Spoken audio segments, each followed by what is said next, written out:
meu povo, aqui é o Zelota com mais um especial da nossa meta de inscritos, porque eu pedi, vocês se inscreveram e nós chegamos aos 3.100 inscritos. Muito obrigado a todos que se inscreveram aqui no canal.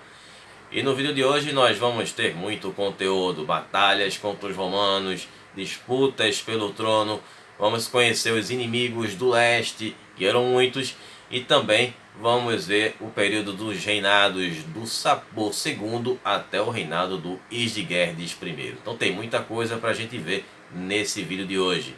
Mas antes de começar a contar essa história, eu peço a vocês que dêem um tapote no like, compartilhem com os amigos, que ajude mais o canal a crescer, valorize o meu trabalho. Vocês que são novos aqui, sejam muito bem-vindos. Eu trago conteúdos de antiguidade, então tem várias civilizações do Oriente, tem o Ocidente com os povos bárbaros, temos África, tem Ásia, enfim, está tudo organizado em sagas e mini sagas nas playlists da videoteca do Zelota, então dá uma conferida lá. E esse aqui é o especial da meta de inscritos que eu trago a cada meta de inscritos batida. A nossa próxima meta agora é de 3.550 inscritos. Conto com vocês. Me sigam no Instagram, @zelota, para vocês ficarem sabendo das novidades do canal, participarem das enquetes para escolher esses especiais e assistirem ao meu quadro do Curta com Zelota, que é um conteúdo extra que eu publico lá no IGTV. Vídeos todas as quartas às 20 horas com os especiais e nos sábados às 17 horas com a saga bizantina. Sempre com a metodologia nada ortodoxa, com muitas imagens, muito conteúdo sem enrolação.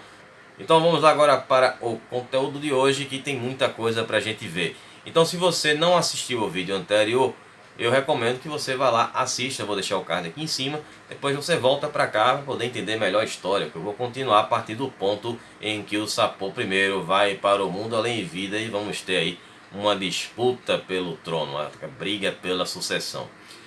Bom pessoal, então como eu acabei de falar, o Sapor I ele bate as botas e aí nós teremos uma disputa pela sucessão. Só que quem vai assumir o trono vai ser o filho mais novo do Sapor I, que é o novo rei persa, que chamava-se Rosmida I. E isso vai desconsiderar aí os irmãos mais velhos, que teremos reflexo disso mais na frente. Bom, o Rosmida I ele vai ter um reinado muito breve, que vai durar apenas um ano. Mas nesse período ele seguiu aquela política do pai dele da tolerância religiosa, e um fato registrado a respeito do reinado dele foi a nomeação para o cargo de sumo sacerdote, o Zoroastra Carti. Bom, fora isso, não se sabe mais nada do reinado dele. No lugar do Rosmirda, quem assumiu foi o seu irmão, que era o Vararanes I, que vai reinar de 273 a 276. Durante o período de 3 anos do reinado dele, foi um período de paz com o Império Romano. Já no reinado do filho dele, o Vararanes II, que reinou de 276 a 296, vamos ter o início de uma mudança com relação à política da tolerância religiosa. Os maniqueístas estavam crescendo muito no Império Sassânida e tinha aquela questão da influência do sumo sacerdote Carti, e com isso os maniqueístas começaram a ser perseguidos. O fundador da religião, que era o profeta Manes, foi capturado e executado em 276 ou 277. Esse afastamento temporário da tolerância religiosa ele se deveu à questão da reivindicação do trono dos outros filhos do Sapor I, que foram desconsiderados, que eram mais velhos. E que seria necessário esse apoio do Carti e do seu clero Zoroastra, para que o Vararanes se mantivesse no trono, assim como os seus sucessores. Bom, então essa perseguição ela já se inicia com o Vararanes I, mas ela se torna mais intensa durante o reinado do Vararanes II. Bom, o Vararanes II ele teve também que defender o seu território sassânida contra os romanos, principalmente durante o reinado do Marco Aurélio Caro. Não aquele Marco Aurélio mais famoso, que era filósofo também, imperador filósofo, mas o Caro, que foi em 283, que conseguiu saquear a cidade de Ctesifonte, que era a capital do Império Sassânida, mas o Caro acabou falecendo pouco tempo depois. O pessoal que acompanhou, que assistiu toda a saga romana, conhece essas histórias, está apenas relembrando. Mas quem não assistiu, eu estarei deixando os cards aqui em cima desses imperadores. Eu só posso colocar 5 cards, mas se não der espaço aí, eu coloco embaixo aí no primeiro comentário os links para os outros vídeos, para quem quiser conhecer as histórias desses imperadores romanos mais a fundo, com essas histórias aqui envolvendo o Império Persa também, beleza? Bom, o sucesso dos imperadores romanos em conseguir atacar com facilidade o Império Sassânida se deveu à rebelião do Rosmida, que era um primo do Vararanes II e que tentou usurpar o trono. Possivelmente ele teve o apoio da nobreza sassânida, assim também como do Império Kushana. Eu vou explicar daqui a pouquinho a respeito disso aí. Bom, essa rebelião era um reflexo da crise sucessória que iniciou lá com Sapor I, depois do falecimento dele, e que não foi aceita a coroação do Vararanes I e do Vararanes II. Tanto que o sucessor do Vararanes II, que era o filho dele, Vararanes III, ele vai ficar apenas alguns meses no trono, sendo deposto pelo tio-avô dele, que era o Narses I, que vai reinar de 293 a 302. Que era filho do Sapor I, que foi desconsiderado ali naquela sucessão. E aí ele, sendo rejeitado por 20 anos, ele consegue ali o apoio dos nobres e consegue destronar o Vararanes III. Bom, então a observação que eu vou colocar aqui é de uma versão, talvez uma teoria, que é colocada a respeito do Império Kushana. O Artaxerxes I, que foi o primeiro imperador sassânida, né, que iniciou essa dinastia, ele havia conquistado o Império Kushana. E aí, príncipes persas, no caso sassânidas, eles iam para lá, aqueles que estavam fora da linha sucessória, eles iam para o Império Kushana e ficavam por lá reinando. Então eles tinham uma base, uma estrutura para depois tentar reivindicar aí o trono do Império Sassânida. Então é uma teoria que, bom, existe uma possibilidade aí de ser verdade. Bom, durante esse reinado aqui do Narses I, ele teve aquela política da tolerância religiosa, ela foi retomada, assim também como a luta contra os romanos, que agora eram reinados pelo Diocleciano. Agora a coisa ficou mais séria, né? Bom, os sassânidas eles invadiram o território romano na Armênia em 296, mas que acabou não sendo uma invasão muito bem sucedida.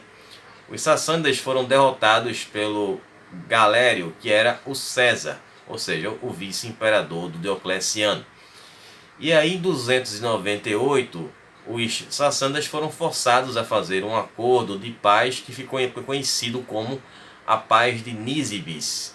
Isso consistia, nesse acordo, os sassânidas em cederem algumas áreas do norte da Mesopotâmia, 5 sátrapas que ficavam ali a leste do rio Tigres, e além disso eles perderam a influência sobre a Armênia. E os romanos acabam colocando um príncipe assássida na Armênia, claro, que era aliado deles, né? Assássida, que era a dinastia que reinava o Império Parta, quando a dinastia sassânida vai dar o golpe e derrubar a dinastia sássida, tomando o Império Parta e formando o Império Sassânida, como a gente viu no primeiro vídeo. Bom, a dinastia sássida ela vai ter esse papel importante na disputa, né, entre os sassânidas e os romanos, que a gente vai ter ali na alternância de reis que vão apoiar os sassânidas e reis que vão apoiar os persas. Então a gente vai ter a mesma situação que a gente viu lá na época do Império Parta, e tínhamos reis ali na Armênia que ou apoiavam romanos ou apoiavam os partas. Bom, os sassânidas eles se tornaram ali uma pedra no sapato dos romanos, ou no caso da sandália dos romanos, no século III, tendo ali uma postura, mesmo sendo mais defensiva nas suas fronteiras, com o Império Romano, devido à importância daquela região para a economia do Império Sassânida. Bom, agora vamos ver os inimigos que os sassânidas tinham além dos romanos. Não era só de romanos que viviam ali a vida bélica dos sassânidas. Então a gente tinha outras ameaças contra o Império, que era o Império Kushana, como eu falei, e também os Sacas, que era um outro povo também que vivia nessa parte leste do Império Sassânida. Bom, os sassânidas tinham que se preocupar com os romanos na região do Irã e em Transoxiana, que era a terra de Amu, que era um importante rio na Ásia Central. A estratégia era de sempre manter a paz com o inimigo para poder lutar com o outro. Então não tinha condições de lidar com duas frentes ao mesmo tempo. Os romanos faziam isso muitas vezes e muitas vezes se davam mal, como a gente viu aí na saga romana. Então os sassânidas eles sempre tentavam enfraquecer os seus oponentes do Ocidente e do Oriente através de guerras preventivas ou se aliando a inimigos em comum. Bom, as boas relações com a China eram muito importantes, já que o Império Sassânida estava ali vizinho da China e era um império muito poderoso, né? Ficava ali, os sassânidas ficavam entre os romanos e os chineses. E aí os sassânidas, quando resolveram ou quando tiveram ali em rota de colisão com os chineses, se deram muito mal, sofrendo muitas baixas, principalmente na época do século V, nas dinastias Wei do norte e também a dinastia Sui. Mais na frente, no futuro, que a gente vai ter na dinastia Tang, que o último príncipe sassânida vai fugir para lá, então arranjar uma relação de amizade ali entre os impérios. Bom, outras ameaças surgiram. Em 350 tivemos os Quionitas, que invadiram o território oriental dos sassânidas, mas eles foram derrotados por Sapor II e aí foram contratados como tropas para enfrentar os romanos sob a liderança do próprio rei deles, o rei Quionita, que era o Grumbates, em 359. Daqui a pouquinho a gente vai ver sobre essa batalha. A situação na fronteira noroeste continuava precária. E aí no início do século V seguiu com os ataques dos Kidaritas, que era um reino que ficava localizado no atual Paquistão, contra quem os sassânidas tiveram que fazer várias campanhas. Os Kidaritas depois vão ser substituídos pelos Heftalitas, são mais conhecidos como os Hunos Brancos, que eram ainda mais perigosos, pois eles tinham um império. Outros inimigos que surgiram também foram os hunos iranianos, que ficavam no Afeganistão. Mesmo após a queda do Império Heftalita, por volta de 560, o perigo não havia passado, pois eles vão ser substituídos por outro povo, que agora eram os Goturgos, e chegaram até a se aliar ao Império Bizantino na época do Imperador Justino II, como também um pouco mais adiante com o Imperador Heráclio, contra os sassânidas na época do reinado do Khosroi II. Isso a gente vai ver um pouco mais adiante. Agora vamos ver o período do reinado do Sapor II até o do Isdigerdes I. E a gente vai abranger o período de 309 até 420. Bom, a relação com os romanos vai mudar bastante. Os romanos vão passar a ver os sassânidas com outros olhos. Antes eles consideravam os sassânidas como um povo inferior, assim como eles consideravam os povos bárbaros do Ocidente e outros povos. Eles vão ver agora os sassânidas como um poder civilizado e igualmente forte aos romanos. Então eles vão ver os sassânidas em pé de igualdade.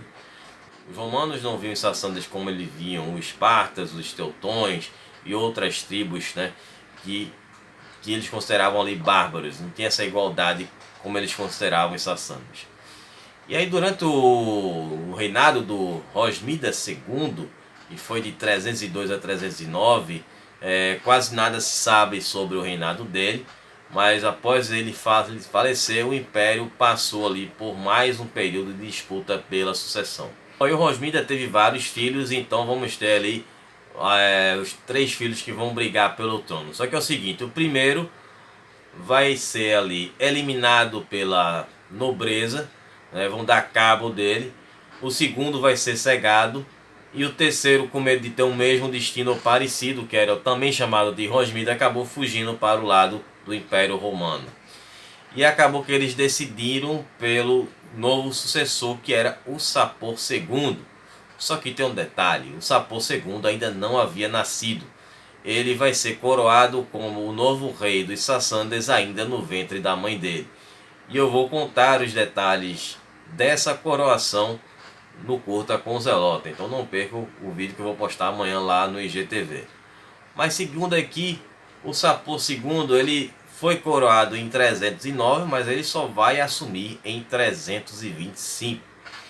Bom, durante o reinado de Sapor II, as perseguições contra os cristãos elas começam. Uma coisa que ainda não havia acontecido, agora inicia. Porque eles passam a ser considerados partidários dos romanos, em virtude do cristianismo ser liberado no Império Romano com o Constantino. Então eles passam a ser associados aos inimigos romanos, pelo fato do cristianismo agora estar liberado, mas ainda não era a religião oficial do Império Romano. Bom, Sapor II, então ele resolve agora invadir a Armênia cristã em 336, no caso a Armênia romana, e aí travou uma longa guerra contra o Constâncio II, que era o filho do Constantino, que havia assumido o Império Romano do lado do Oriente em 337. Bom, o objetivo do Sapor II era revisar aquele tratado que foi feito em 298 e que era considerado humilhante para os persas.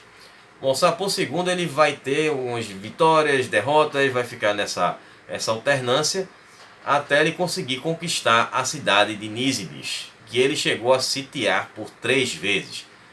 Em 338, a segunda em 346 e na terceira em 350.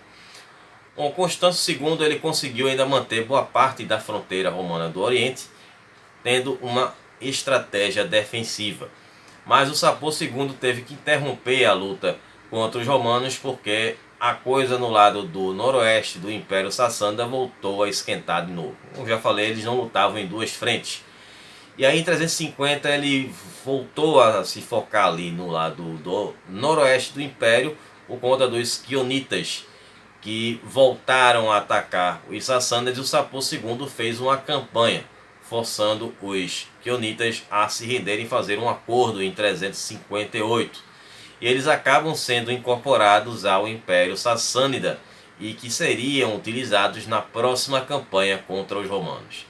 E aí em 359 o Sapor II ele faz uma invasão na Síria e ele cerca a fortaleza de Amida, que é a atual cidade de Diyarbakir, na Turquia. O rei quionita Gumbrat, como eu falei um pouquinho lá atrás no vídeo, ele acompanhou o Sapor II nessa campanha e chegou inclusive a perder o seu único filho nessa batalha, o que acabou forçando o Sapor II a conquistar a fortaleza de Amida a todo custo. E aí o cerco durou 73 dias e a fortaleza de Amida finalmente caiu. E o governador romano Ammianus, que descreve essa batalha, conseguiu fugir, mas com muitas dificuldades ainda, mas consegue. E aí foi uma grande conquista para os sassânidas, mas o Sapor II não pôde comemorar muito. O imperador romano do Oriente, que agora era o Juliano, o Apóstata, ele retoma as guerras contra os persas, que haviam sido interrompidas no reinado do Constâncio II. O Juliano, inclusive, era primo do Constâncio II. E ele se imaginava como o novo Alexandre o Grande, então seu objetivo era conquistar o novo Império Persa. Inclusive um detalhe sobre o Juliano é que ele era pagão, né? Mesmo com o Império Romano tendo ali a liberação do cristianismo, os filhos do Constantino eram cristãos, mas o Juliano, que era sobrinho do Constantino, ele era pagão e tinha esse sonho. Então deixa o card aqui para vocês depois dar uma conferida na história dele.